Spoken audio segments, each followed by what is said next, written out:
দেখা কইরা তুই ফুটপাতে এসে 20 টাকা সিঙ্গারা খাইতেছস, তাও আবার বাকিতে। আহারে, তোর জন্য আমার অনেক কষ্ট হয়। আচ্ছা চল তুই আমার সাথে, আমি তোরে আজকে একটা 5 স্টার হোটেলে নিয়ে খাওয়ামু। প্রিমিস গরিব হওয়ার কারণে কলেজের ছেলেমেয়েরা প্রিমিসকে নিয়ে অনেক মজা করে, অপমান করে। আজকে কলেজের একটি বড়লোক মেয়ে বিলকিস প্রিমিসকে বাকিতে সিঙ্গারা কিনতে দেখে ফেলে, আর সেটা দেখে সে প্রিমিসের সাথে মজা নিতে থাকে আর অপমান করতে থাকে। প্রিমিস, মানলাম তুই গরিব ফকির, তো কি হইছে, আমার কাছে তো অনেক টাকা আছে, প্রতিদিন কুত্তারে খাওয়াই, আজকে তরে খাওয়ামু। আমি তোরে যেই রেস্টুরেন্টে নিয়ে যাইতাছি এইটা তুই জীবনে চোখেই দেখোস নাই।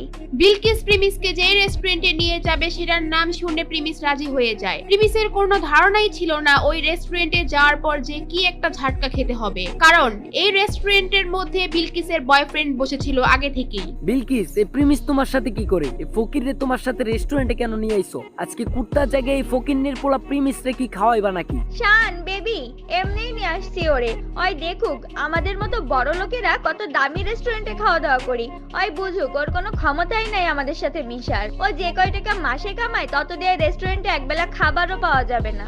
আচ্ছা তুমি আমার এখানে এসে বসো, আমি ওয়েটারকে ডাক দেই। এ ওয়েটার, এদিকে আসো। এরপর ওয়েটার তাদের অর্ডার নেওয়ার জন্য আসে। আজকে আমরা প্রিমিসের জন্য স্পেশাল কিছু অর্ডার করব, জীবনে তো খাই নাই এগুলা। আরে প্রিমিস চৌধুরী সাহেব, আপনি এখানে? স্যার আমি আপনাকে দেখি নাই, সরি স্যার, আমাকে মাফ করবেন। প্রিমিসকে দেখে ওয়েটার আশ্চর্য হয়ে যায় আর ওইখান থেকে চলে যায়, কিন্তু বিলকিস আর বিলকিসের বয়ফ্রেন্ড এটা দেখে একেবারে অবাক হয়ে যায়, আর তারা দুজনেই বুঝতে পারে না ওখানে কি হলো। প্রিমিস, তোমার এই ওয়েটার চৌধুরী স্যার কেন বললো? তার মানে কি তুমি এই হোটেলে আগেও আসছো?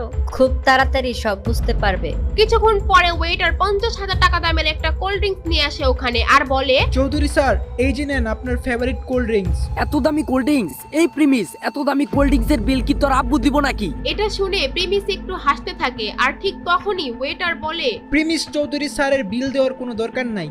মানে কি? হোয়াট? 20 টাকার সিঙ্গারা বাকিতে খাওয়া প্রিমিসের কাছ থেকে 50,000 টাকার কোল্ড ড্রিঙ্কস এর টাকা ওয়েটার কেন নিচ্ছে না? ওয়েটার প্রিমিসকে চৌধুরী স্যার কেনই বা বলতেছে? কে এই প্রিমিস? জানতে চাইলে দিবস গেমিং এর ফুল ভিডিওটি দেখতে থাকুন। প্রিমিস খুব সাধারণ একটি ছেলে, সব সময় ময়লা সেলাই করা জামা কাপড় পরে কলেজে আসতো। প্রিমিস কলেজে পড়াশোনার পাশাপাশি একটি রেস্টুরেন্টে ফুড ডেলিভারির কাজ করে, সেখানে সে মাত্র 8,000 টাকার বেতন পায়। আর মজার ব্যাপার হলো, প্রিমিস যেই কলেজে পড়ে সেখানে তার একটি গার্লফ্রেন্ডও ছিল, আর তার নাম হলো সুনাইরা। তো একদিন সন্ধ্যাবেলা যখন প্রিমিস তার ফুড ডেলিভারির কাজ শেষ করে বাসায় যাবে, ঠিক তখনই তাদের রেস্টুরেন্টে একটি অর্ডার আসে, আর তখন সেই রেস্টুরেন্টের ম্যানেজার প্রিমিসকে ডাকে এবং বলে, এই প্রিমিস দাঁড়াও, একটা খাবারের অর্ডার আসছে, এটা তুমি ডেলিভারি দিয়ে আসো। স্যার আমার তো ডিউটির টাইম শেষ, আর আমি এখন অনেক